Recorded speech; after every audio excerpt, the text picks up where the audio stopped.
Hello! Petite vidéo rapide qui s'adresse à nos clients, aux clients de kombucha en général, aux distributeurs.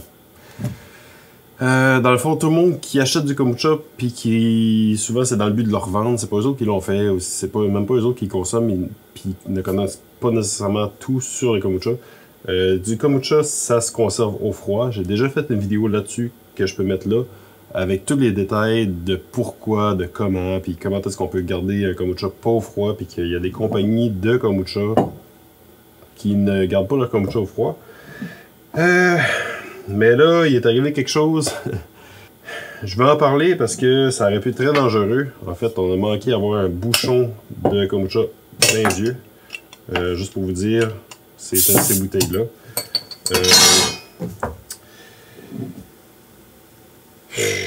Ouais, ben tu sais, c'est pas si pire là, parce que là, il est froid.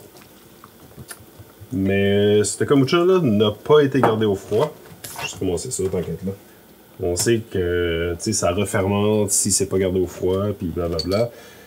Mais c'est juste que nous autres, sur notre caisse de kombucha, puis souvent c'est écrit garder réfrigéré. Puis, mais c'est pas un steak, c'est pas du poisson, c'est pas des fruits de mer ou quelque chose qui va devenir toxique si c'est pas gardé au froid. C'est juste que ça refermente. Puis tu sais, je veux dire, il est théoriquement plus vendable. Mais à part d'être vraiment trop pétillant, ça se boit, je veux dire. Je serais pas malade à boire ça. Ça a un goût de bière belge, en fait. Puis, ce que je veux dire qui est très important, c'est que là, c'était un problème de frigo.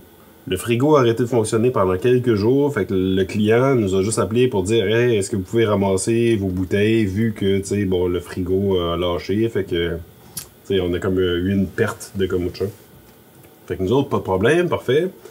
On se présente sur place, puis le kombucha est à côté du calorifère, dans une pièce qui doit faire comme 25 degrés Celsius. Puis la personne manipule ça. Ah ouais, on a un problème de frigo, mais... Ouf, en tout cas. Fait que quand j'ai vu ça, j'étais comme... Premièrement, j'étais surpris de ne pas voir que les bouteilles avaient explosé. Puis quand je l'ai vu manipuler, j'ai dit tu devrais faire attention. J'ai dit laisse-moi faire. J'ai dit je suis surpris que ça n'avait pas déjà explosé. Elle a eu comme l'impression que ça pouvait être dangereux. Elle a lâché les bouteilles. Mais dans la transition entre les deux, il y a une bouteille que le bouchon est parti puis a revolé dans le plafond. On l'a jamais retrouvé. La bouteille s'est vidée dans le plancher.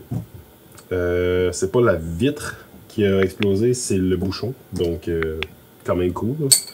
C'est juste que là, à 27 degrés Celsius, en tout cas, je sais pas quelle température il faisait, c'est certain que c'est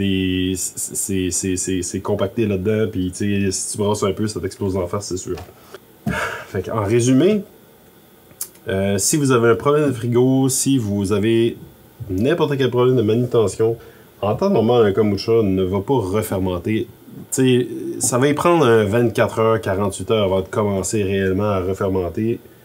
Surtout que nous autres, on filtre à un micron, donc on enlève une bonne partie des levures qui sont responsables de ça. Si vous avez un problème, le frigo ne marchait pas, vous l'avez oublié dans votre auto, n'importe quoi, pas de problème, mais à moins que vous vidiez les bouteilles, ou vous les consommez, là, parce qu'il peut être bon, remettez-le dans le frigo, parce que c'est comme des petites bombes, ça, là. Puis si vous les manipulez, vous les brassez, tout ça, si ça vous brise dans les mains, je sais pas qu'est-ce que ça peut faire, ça peut sûrement couper. Je veux pas le savoir, c'est pour ça qu'on l'écrit, on écrit important sur les caisses. On veut pas faire peur à personne, mais en même temps, on veut sensibiliser le fait que c'est pas que le kombucha n'est plus bon, c'est juste qu'il devient hyper pétillant, puis les bouteilles sont pas faites pour ça. Des bouteilles de plastique, il n'y aurait pas de problème, mais là, c'est des bouteilles de vitre qui ne résistent pas jusqu'à une certaine quantité de pression, puis c'est là que ça peut devenir dangereux. Puis ça l'a vraiment fait un pas, style un coup de 12. Là, outre ça, ce kombucha-là ne peut pas être vendu parce que là, je le goûte. J'ai un pourcentage d'alcool présent. Ça doit être 1,5. C'est pas grand-chose. Ça a sûrement augmenté de genre 0,8%. Mais c'est trop pour être vendu sur le commerce si on avait déjà un pourcentage de, mettons, 0,2, 0,3. On dépasse la limite canadienne de 1,1%. Peut-être, en tout cas, ça a vérifié. Là. Ça va être une capsule, une prochaine vidéo que je vais faire. Je vais essayer de voir si on peut vérifier avec ça en faisant des comparatifs avec des dilutions de vodka, genre à 1%, 2%, 3%, 0.5, 0.25, etc. Mais en tout cas, c'est un autre sujet. Mais en tout cas, merci d'avoir écouté. Puis c'est ça. Fait que gardez-le au frigo, même s'il est plus bon, même si vous voulez le jeter, à moins de, jetez-le à la limite. Mais en tout cas, moi je suis bien content, là, je vais le consommer. Là. Mais c'est ça. En gros, faites attention.